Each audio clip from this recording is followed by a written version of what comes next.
ये तब की बात है जब एग फर्टिलाइज नहीं हुआ, जो कि आज हमें समझना है why egg is what happens when egg is not fertilised.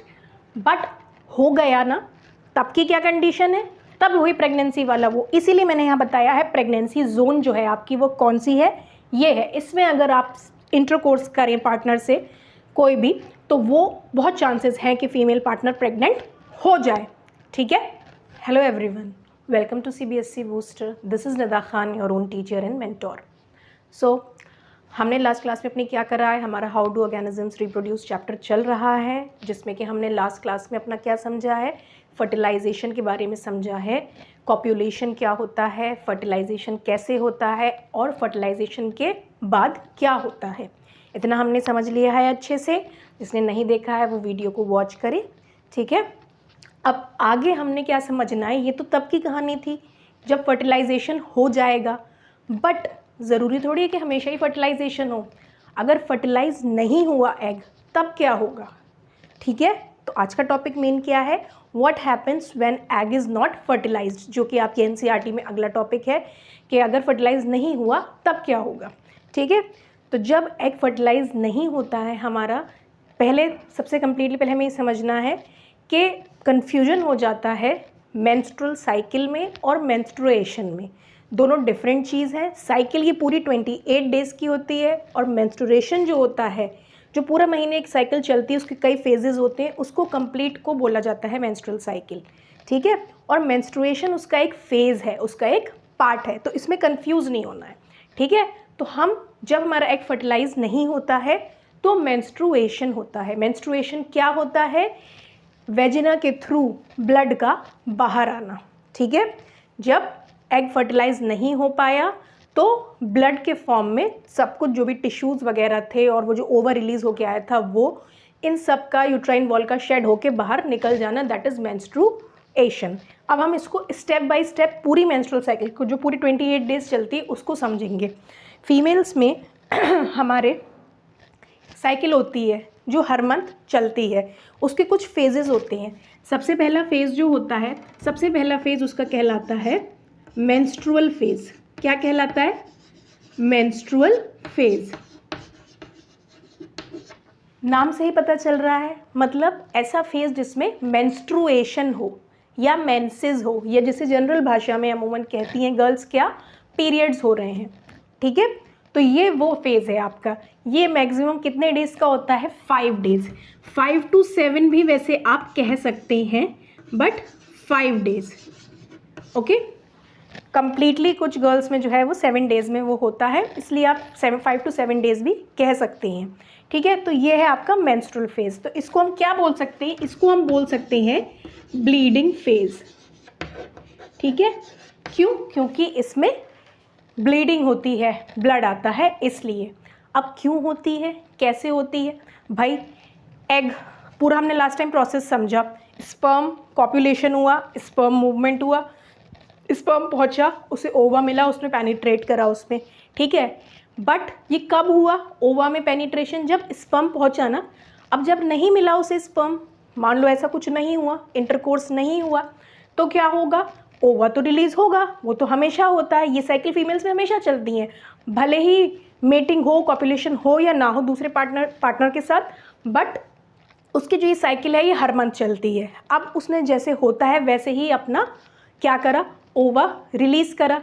ओवा रिलीज़ करा, उसे कोई स्पर्म नहीं मिला, स्पर्म नहीं मिला, फर्टिलाइजेशन नहीं हुआ, तो आपका क्या हुआ, जो आपका ओवा आया, जब वो ओवा आपका मैक्सिमम 1 डे की उसकी शेल्फ लाइफ होती, 1 दिन तक जिंदा अलाइव रह सकता है।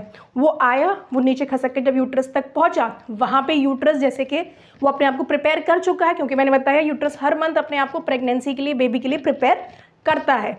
बट वहाँ पर तो इस बार ऐसा होना नहीं है भाई, काम हुआ नहीं, कुछ स्पर्म आया नहीं, तो क्या होगा, तो वो वैसे ही अपने आप को श्रिंक करेगा यूट्रस। वो ये समझेगा कि हाँ शायद ये फर्टिलाइज्ड एग ही ऊपर से आया है, बट वो तो वैसे ही फ्लोट करके आ गया है ना, अनफर्टिलाइज्ड एग।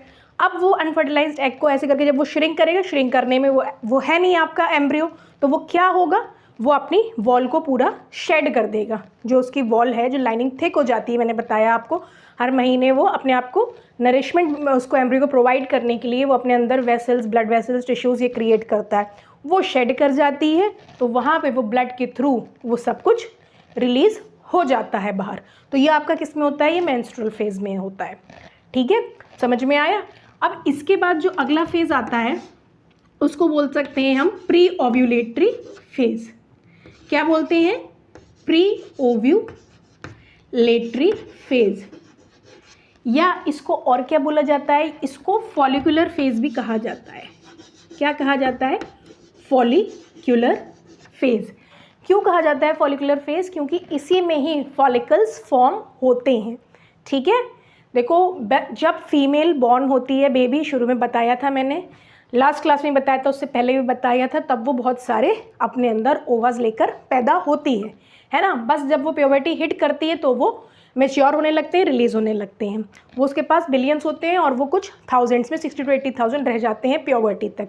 ठीक है, तो ये क्या होता है, फॉलिकल्स का फॉर्म होना क्या होता है, जो आपका ओवा होता है ना उसके अराउंड एक लेयर सी फॉर्म हो जाती है। वही लेयर आपकी ये क्या कहलाती है, फॉलिकल कहलाती है। ठीक है, वो अंदर उसके क्या होता है, प्राइमरी oocyte होता है। अब ये क्या होता है, ये फॉलिकुलर फेज चला। अब इस फॉलिकुलर फेज में ये जो आपका है फॉलिकल, ये प्राइमरी फॉलिकल होगा, फिर ये क्या करेगा, ये सेकेंडरी फॉलिकल में चेंज होगा, टर्शियरी फॉलिकल में चेंज होगा। ये सब किस में हो रहा है, फॉलिकुलर फेज में हो रहा है, जिसे हम प्री ओव्यूलेटरी फेज भी कहते हैं, जिसमें ये प्रिपेयर कर रहा है ओव्यूलेशन के लिए अपने आप को। ठीक है, फॉलिकल्स फॉर्म हो रहे हैं। तो ये मान लो अगर 7 डेज़ का था तो ये आपका आगे तक चलेगा, मतलब करीब 12th डे तक ये आपका अपने आप को लगभग कंप्लीट कर लेगा। ये फॉलिकल प्राइमरी से सेकेंडरी टर्शरी से ग्राफियन फॉलिकल में कन्वर्ट हो जाएगा। वो आपका पूरा मैच्योर्ड फॉलिकल जो होता है उसे ग्राफियन फॉलिकल कहा जाता है। ठीक है, तो ये 12th डे तक अपने आप को इतना कर लेगा। ये ग्राफियन फॉलिकल अब क्या होगा आगे, ये तो हो गया फॉलिकुलर फेज की बात। अब फॉलिकुलर फेज में क्या होना है बता दिया मैंने आपको, फॉलिकल्स फॉर्म होंगे। ठीक है, फॉलिकल क्या होती है, आपकी ओवा के अराउंड जो लेयर होती है वो आपकी ऐसी डे बाय डे मैच्योर होते हैं, अपने आप को सेकेंडरी में टर्शरी में कन्वर्ट करके ग्राफियन फॉलिकल में कन्वर्ट हो जाते हैं, वो बिल्कुल तैयार है। ठीक है, अब क्या होगा, अब इसके बाद जाके 12-13 डे तक ये हुआ, फिर आपका मेन ओव्यूलेशन फेज स्टार्ट होगा। कौन सा फेज स्टार्ट होगा, ओव्यूलेशन फेज। ठीक है, ओव्यूलेशन, थोड़ा सा ये इधर बन गया, इसको इधर बनना था, चलिए खैर, ओव्यूलेशन फेज होगा ये आपका। ये कब होगा, ओव्यूलेशन मोस्ट प्रोबेबली जो माना गया है, वैसे 13th भी कह सकते हैं और 14th डे, इस साइकिल के जो यहाँ नंबर 1 से स्टार्ट हुई, इसके 13th या 14th डे में जाके ओव्यूलेशन होगा। ओव्यूलेशन का क्या मीनिंग है, जो ये ग्राफियन फॉलिकल आपका प्रिपेयर हो गया है, ये ऐसे ही नहीं प्रिपेयर हुआ है, इसके पीछे बहुत से हॉर्मोन्स का हाथ है। ठीक है, कौन से हॉर्मोन्स, हमारा हाइपोथैलेमस है, हमने कंट्रोल एंड कोऑर्डिनेशन चैप्टर पढ़ा है, ग्लैंड्स के बारे में पढ़ा है, हाइपोथैलेमस ग्लैंड पढ़ा है, वो आपका पिट्यूटरी ग्लैंड को क्या करता है, एक्टिवेट करता है। ठीक है, आपके ब्रेन में पिट्यूटरी ग्लैंड प्रेजेंट है, उसे हाइपोथैलेमस एक्टिवेट करता है और कहता है कि भाई FSH और LH, क्या क्या, FSH और LH हार्मोन रिलीज़ करो। ठीक है, रिलीज़ करो, तो ये करने लगता है।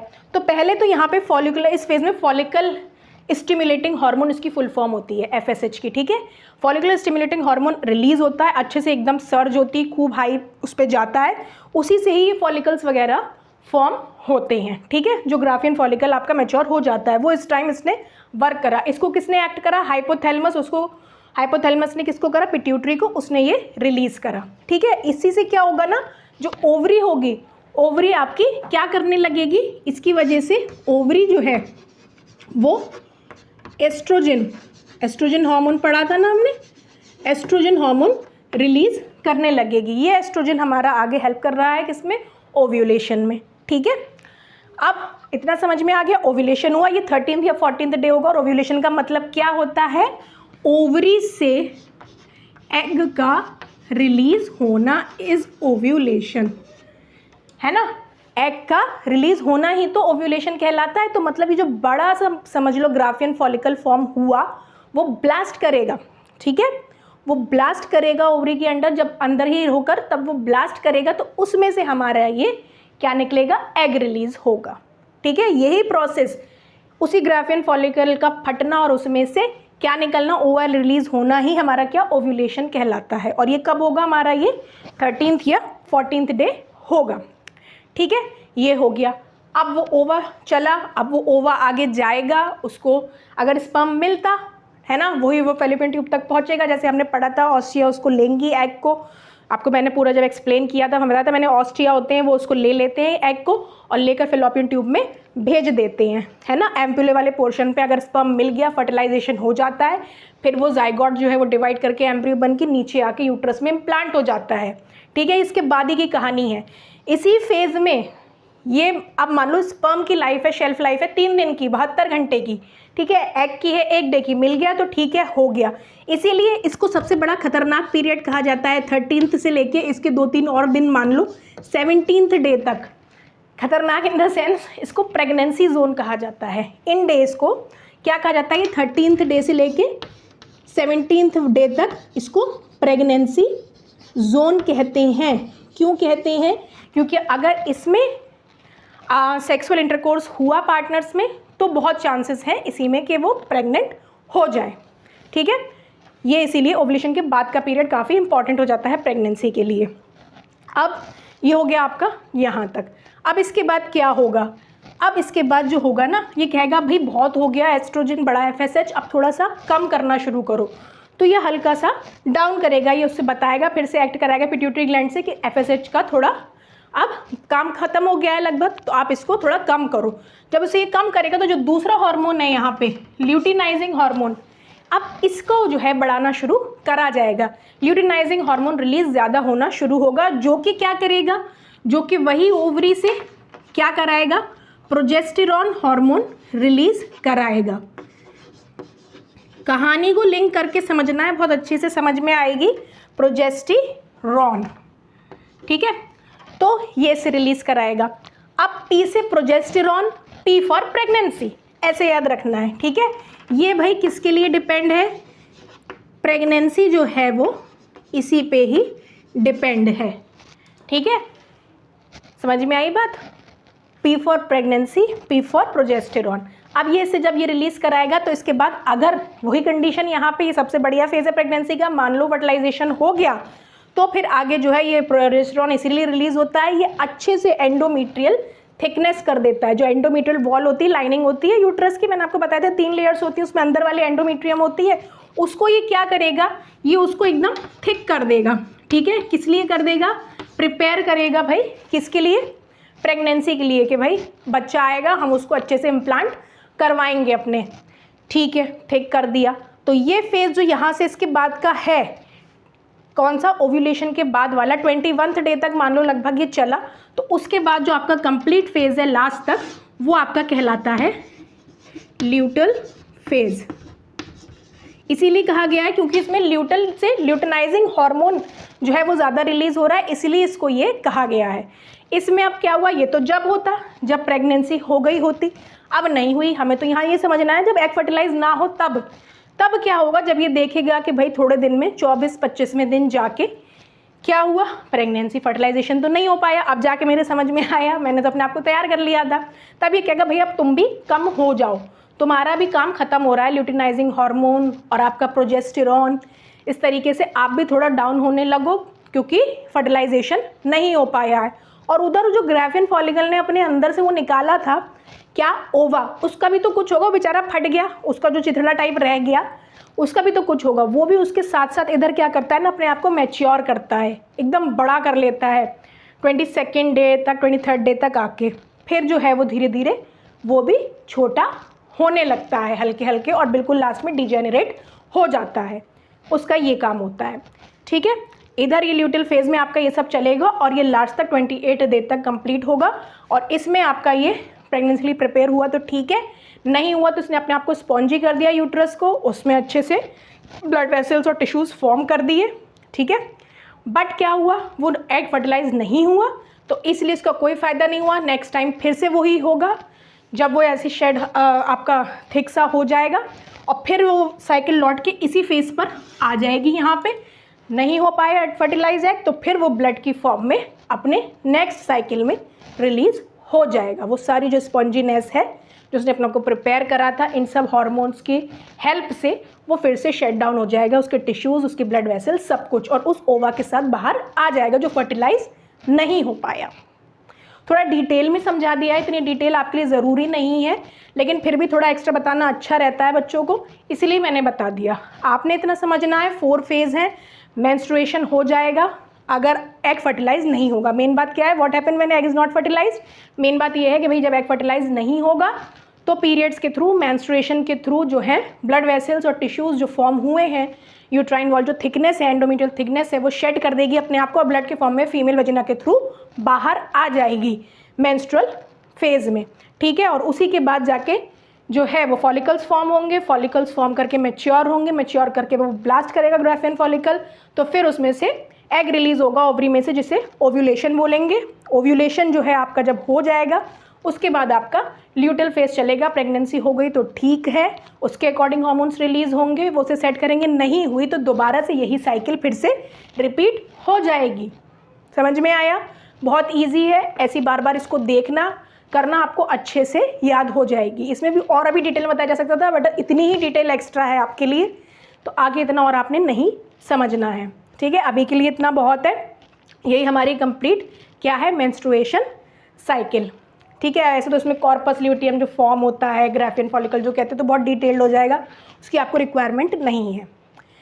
सही है, अब इतना समझ में आ गया, ये हो गया। अब हमारा इसका लास्ट टॉपिक रह गया रिप्रोडक्टिव हेल्थ, ठीक है। क्या क्या सेक्स के थ्रू क्या क्या बीमारी ऐसी हैं जो हो सकती हैं, सेक्सुअली ट्रांसमिटेड डिजीज़ हैं, ये सब हम समझेंगे और हमारा चैप्टर अच्छे से पूरा कंप्लीट हो जाएगा।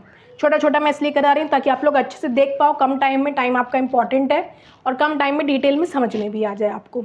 ओके, सो ख़त्म करते हैं अपनी इस क्लास को। आई होप आपको समझ में आया है, नहीं आया है कुछ भी अच्छा बुरा जो लगा हो मुझे प्लीज़ कमेंट बॉक्स में बताएं, और अच्छा लगा हो तो लाइक करें, शेयर करें, सब्सक्राइब करें चैनल को। That's it, okay bye.